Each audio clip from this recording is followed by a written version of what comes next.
I'm not smart. Can I get into Harvard? Yes, there are three ways that you can get into Harvard without being smart. The first one is if daddy donates a lot of money to the school.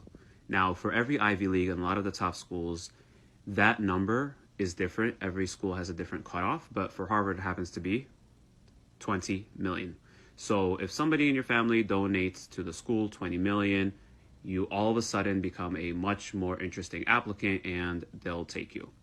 Number two is to be a legacy student.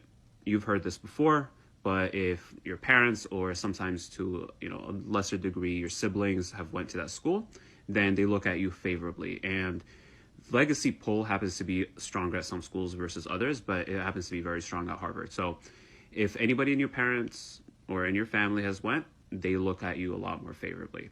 And number three is to be a recruited athlete. Now, this is probably maybe more attainable than the other two.